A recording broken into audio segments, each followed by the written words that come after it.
Thank you. اچھا جی، کیا کہنا چاہیں گی؟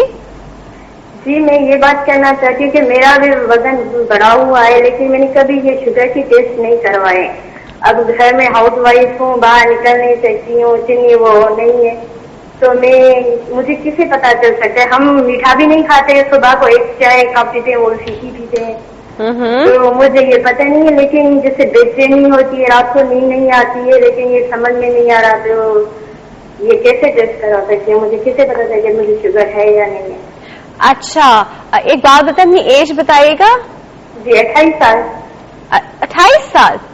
جی. اچھا ڈاکٹر صاحب، کچھ سمٹم پولی یوریا پرلیسے والے پوچھیں گے آپ ان سے؟ ہاں، ان سے اگر پوچھیں کہ اب یہ جو شوگر ہے 28 سال میں، یا تو اگر جوینائل ہے تو 20 تک ایڈولیسنٹ میں ہوتی ہے، اگر جو ایڈلٹ ٹائپ ہے تقریباً 35 سال. ہاں، ایک ان کے سمپٹمس پوچھ لیتے ہیں، پھر ہم ان کو آن ایئر آنسر دیتے ہیں. اچھا مجھے ایک بات بتائیے، آپ کو بہت زیادہ پیاس لگتی ہے، بہت زیادہ کھانا کھانے کا دل چاہتا ہے، یا بہت زیادہ یورینیشن ہوتی ہے؟ نہیں، بھوک بھی زیادہ نہیں لگتی ہے. صبح کو بس چائے پاپا اور رات کو کھانا کھاتے، دوپہر کو بھی ہم کھانا پکاتے نہیں ہیں، کھاتے ہی نہیں ہیں، تو اتنی بھوک مجھے زیادہ لگتی ہی نہیں ہے. نہیں تو بڑی اچھی بات وغیرہ ہم پیتے ہی نہیں ہیں. یہ تو بہت اچھی بات ہے. چلیے جی، ہم آپ کو آن ایئر آنسر دیتے ہیں، ٹھیک ہے؟ Thank you so much for your call. Sir کوئی ایسا سسٹم نہیں ہو سکتا کہ وہ گھر میں بیٹھے بیٹھے اپنی شوگر چیک کر لیں، اور کیونکہ وہ کہہ رہی ہے وہ باہر اتنا فریکوینٹلی جا نہیں سکتے؟ مطلب اگر شوگر ٹیسٹ سیمپل ایک باٹل منگوا دیں لیبارٹری سے، وہاں سے فاسٹنگ کر لیں، پوری نائٹ کچھ نہیں کھائے، سیمپل بھیج دیں. ارے وہ گلوکومیٹرز نہیں ہوتے؟ گلوکومیٹر میں سمجھتا ہوں آج کے حوالے سے یہ گفتگو بھی ہے، کیونکہ آج یہاں روش والے نہیں ہیں، کیونکہ ایکوچیک کو بھی ہم جو ہے سائملٹینیسلی پروموٹ کرتے ہیں، تو اس لیے میں سمجھتا ہوں اہم یہ ہے کہ آپ گلوکومیٹر اپنے پاس رکھیں اور اس سے آپ شوگر کو ٹیسٹ کریں. کتنا ایکوریٹ ہے؟ لوگوں کے اس میں کنفیوژن ہوتے ہیں کہ نہیں گلوکومیٹر سے اتنا ایکوریٹ نہیں آ رہا ہوتا، اور آپ کو جا کے لیب میں ایک دفعہ ضرور فاسٹنگ اپنی کرانی چاہیے. جو لوگ ڈیلی بیسس پہ چیک کرتے ہیں، ہاں ان کے لیے تو گلوکومیٹر از ویری امپورٹنٹ، اور ہوتا بھی ہے کھانے سے پہلے چیک کرنا، کھانے کے 2 گھنٹے بعد چیک کرنا. بٹ لوگ پھر بھی کہتے ہیں کہ زیادہ ریلیونٹ ریڈنگ جو ہے وہ ہے جو لیب والے ٹیسٹ سے کرائی ہو. ایسا نارملی ہوتا نہیں، کیونکہ اتنی زیادہ تعداد میں ڈائبیٹکس ایکوچیک کو استعمال کرتے ہیں. اچھا سر، ہمارے یہاں تو ڈاکٹر جو ہے وہ خود ریکمینڈ کر رہے ہوتے ہیں کہ ہاں آپ نے 1-2 ہفتے تک آپ نے گلوکومیٹر پہ چیک رکھا، پھر جا کے ایک بار ضرور ٹیسٹ لیب سے کروا لیں. وہ ایسا کیوں کرتے ہیں؟ اس کی وجہ یہ ہے کہ ڈبل چیک جو ہے وہ زیادہ بہتر رہتا ہے. ڈبل چیک ہونے سے فائدہ یہ ہوتا ہے کہ ایک تو یہ کہ اگر آپ چیک کریں تو آپ کے چیک کرنے میں جو آپ کے نمبر آف آورس ریکوائرڈ ہیں فاسٹنگ کے، کبھی کبھار ایسا ہوتا ہے کہ آپ ان کو فالو نہیں کر رہے ہوتے، اس لیے آپ کی ریڈنگ جو ہے ایکوریٹ نہیں ہوتی. اس سے یہ فائدہ ہوتا ہے کہ آپ کو ایک ڈبل چیک ہو جاتا ہے اور آپ اس سے بھی چیک کرا لیتے ہیں. اور یہ بہتر طریقہ ہے کہ 2 ذرائع سے بھی آپ معلوم کروا لیں. صحیح. ہمارے پاس ایک کال موجود ہے سر، اٹینڈ کرتے ہیں. السلام علیکم. السلام علیکم جی. فدا صاحب، good healthy morning. Good healthy morning. آپ ٹھیک ہیں؟ بالکل ٹھیک ٹھاک ہوں. فدا صاحب، آج آپ نے گفٹ ہیمپر جیت لیا، آپ کو پتا ہے؟ بہت شکریہ. ویسے بھی we are part of health TV, تو بہت شکریہ آپ کا. اچھا فدا صاحب، کیا پوچھنا چاہیں گے؟ ہاں، میں تو یہ پوچھنا چاہ رہا ہوں کہ آج کل اسٹریس اور لا اینڈ آرڈر کی صورتحال کی وجہ سے ہمارے ملک میں اسٹریس کی وجہ سے بھی ڈائبٹیز کافی انکریز ہو رہی ہے، اور ایک اور جو مسئلہ ہماری یوتھ میں آ رہا ہے کہ میٹابولک ابنارملٹیز ہماری یوتھ میں بہت آ رہی ہیں، 25 سال پلس مائنس میں. تو وہ کیا ریمیڈیز اختیار کی جائیں کہ ان میں ڈائبٹیز نہ ہو؟ آپ یقین کریں کہ یہاں پہ تو ہمیں کچھ میرے دوست ہیں جو ڈاکٹرز ہیں، وہ یہی بولتے ہیں کہ آج کل ینگ لوگوں میں ایم آئی ہو رہا ہے، ڈائبٹیز ہو رہی ہے، ان کے اندر میٹابولک ابنارملٹیز آ رہی ہیں. تو یہ بڑی الارمنگ صورتحال ہے. ایک تو یہ پوچھنا ہے، اور دوسری میں نے انفارمیشن یہ لینی ہے کہ جیسے ایسما میں انہیلرز کو عموماً لے مین سمجھا کہ جی it is the last resort, تو میں I don't want to use the inhalers. Although inhalers عموماً جو ڈاکٹر بولتے ہیں کہ it is the much more safe as compare to the oral treatment. Same is the case in diabetes کہ اگر insulin لگائی جائے تو انسولین عموماً بولا یہ جاتا ہے کہ it is the natural treatment, یہ نیچرل وے ہے ٹو ٹریٹ یا to normalize the insulin in the blood. تو وائی ناٹ کے اینٹی ڈائبٹک جو میڈیسنز ہیں ایلوپیتھک، ان کے سائڈ افیکٹس بھی ہوتے ہیں، تو انسولین کیا یہ اچھا واقعی اچھا علاج ہے، نیچرل علاج ہے لائک انہیلرز ان ایسما؟ اچھا، انسولین لگانا نیچرل. اچھا ٹھیک ہے، صاحب ہم آپ کو بتا رہے ہیں. Thank you so much for call. अच्छा, एक छोटा सा ब्रेक है सर, इसके बाद हम इस पे बात करते हैं. व्यूअर्स, एक बहुत ही छोटा सा ब्रेक है. Don't go anywhere, will be right back.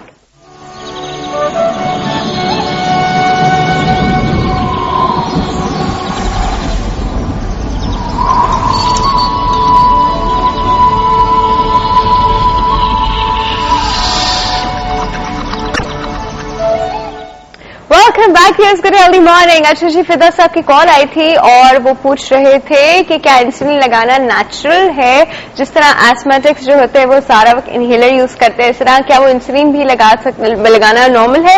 One. दूसरी एक और चीज मुझे सर से पूछनी है, लेकिन आप लोगों को बताती चलूं कि आप लोग कॉल कर सकते हैं और डायबिटीज के बारे में रेलेवेंट क्वेश्चंस पूछ सकते हैं and you will win a gift hamper. अच्छा सर, इंसुलिन लगाना, कुछ लोग वेट लॉस के लिए भी इंसुलिन लगा रहे होते हैं.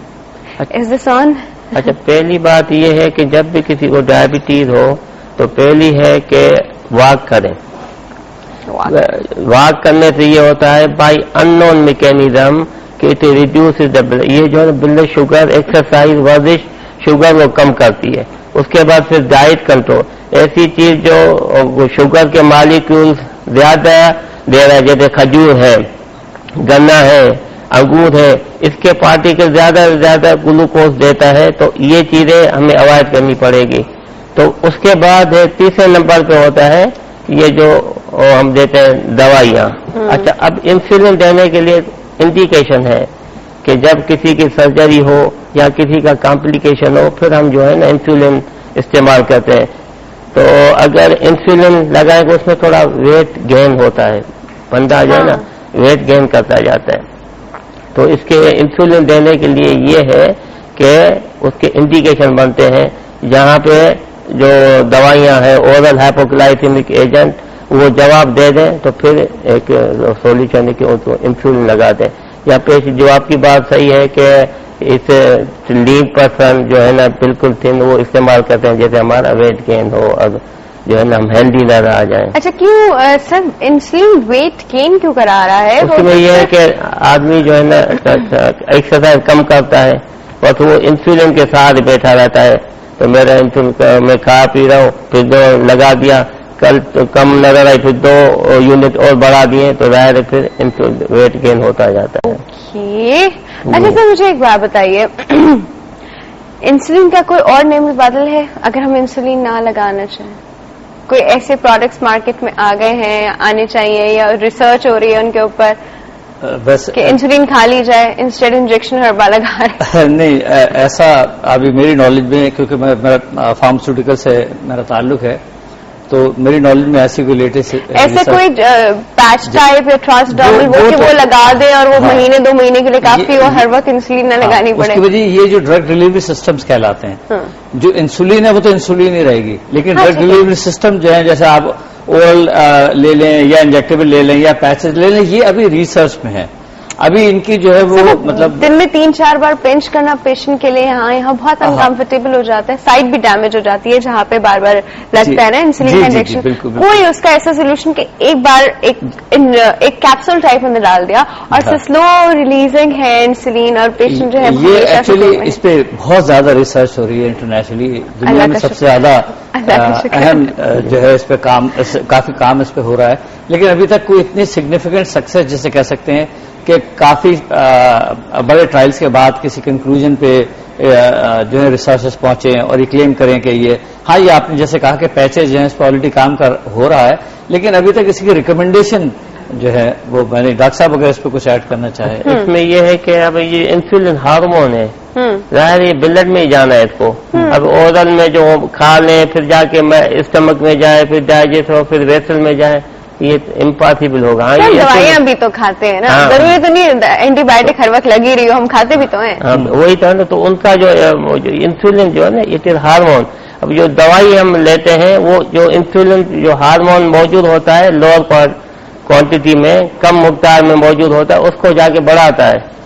पैंक्रियास ब्लड को स्टिमुलेट करता है कि ज्यादा पैदा करो. कुछ जो दवाई ऐसी हैं कि इंटेस्टाइन लेवल पे एक्शन करती है, वहां पे ही ग्लूकोज के मालिक्यूल जो एब्जॉर्ब न हो, ग्लूकोज वहां से जज़ब न हो इंटेस्टाइन लेवल में. ठीक है, हमारे पास एक कॉल मौजूद है जी, अटेंड करते हैं. अस्सलाम वालेकुम. अस्सलाम वालेकुम। अस्सलाम वालेकुम। Good healthy morning. कौन बात कर रहे हैं? जी मैं राशिद अली मुगल बात कर रहा हूँ कराची से। जी राशिद साहब, कैसे हैं आप? मैं ठीक हूँ, आप कैसी हैं? बिल्कुल ठीक ठाक। क्या कहना चाहेंगे? मैं ये कहना चाहूंगा माशाल्लाह प्रोग्राम बहुत अच्छा है और आपने बहुत अच्छा मौजूद आज रखा है। Thank you so much. क्योंकि कॉमन पाकिस्तान में इस टाइम वाकई डॉक्टर साहब की बात ठीक है कि काफी लोगों को शुगर हो चुकी है या कुछ लोग शुगर के मराइल में है। शुगर की मराइल में शुगर की मराइल में होने वाले हैं। अच्छा ठीक है जी। बाकी हमारा लाइफ स्टाइल बहुत चेंज हो गया पहले की निस्बत ना। ठीक है, सही कह रहे हैं। नहीं शुगर से परहेज नहीं करते।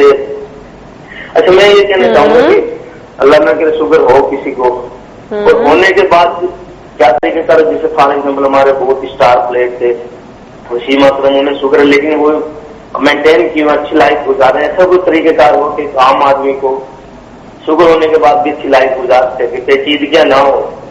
जैसे हो जाती है अमूमन हमारे यहाँ तालीम की कमी है, शऊर की कमी, हमारे लोगों को शुगर होने के बाद वो सी पेचीदगियां हो जाती है, पता ही नहीं चलती। सही कह रहे हैं। कुछ तरीकेकार के हमारे लोगों को अल्लाह ना करे शुगर हो वो अच्छा लाइफ स्टाइल गुजार सके, अच्छी लाइफ गुजार सके, लंबी उम्र पाए, शुगर की वजह से उन्हें मौत ना हो जाए, अल्लाह ना करे। अल्लाह ना करे। चलिए ठीक है राशिद साहब, आपके सवाल का जवाब जरूर देते हैं और आपने गिफ्ट हैम्पर किया। हाँ जी, ये कि अल्लाह शुगर होने के बाद कई महीने पेचीदगियां ये देखें किसी के पाँव कट जाते हैं, पैर कट जाते हैं, अल्लाह ना करे कोई भी वजह काटने पड़ जाते हैं। ये एहतियात नहीं करने की वजह से होता है। ऐसी नौबत हमें ना है, शुगर वालों को अल्लाह ना करे। ठीक है राशिद साहब, ये सब बताते हैं आपका। ठीक है जी। सबसे बड़ी मिसाल वसीम अकरम को मैं दूंगा कि उन्होंने अब शुगर होने के बावजूद एग्जैक्टली। ठीक है जी, thank you so much for your call और आपने गिफ्ट हैम्पर विन किया है कैंड्रल एंड एक्यूचेक की तरफ से। अच्छा मैं बस एक और कॉल है सर, ये सवाल अब आप याद रखेंगे। जी जी बिल्कुल, मुझे याद है। मैं डॉक्टर्स को याद करवा देती हूँ सवाल। अच्छा जी, हम लोग एक और कॉल है अटेंड करते हैं।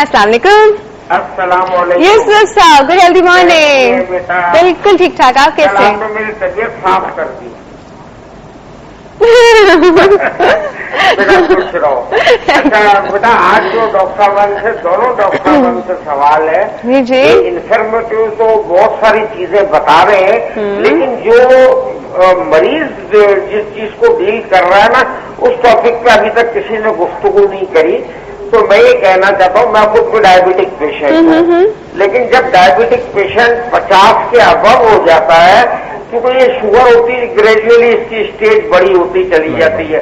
शुरू में टैबलेट पे, फिर इंसुलिन पे, फिर दूसरी चीजों पे, तीसरी चीजों पे, इंसुलिन के साथ मजीद अद्वियात के साथ। तो ये देखने में आया प्रैक्टिकल जो हम लोग 50, 60, 65 के होते हैं उमूमन सारी दवाइयां लेने के बावजूद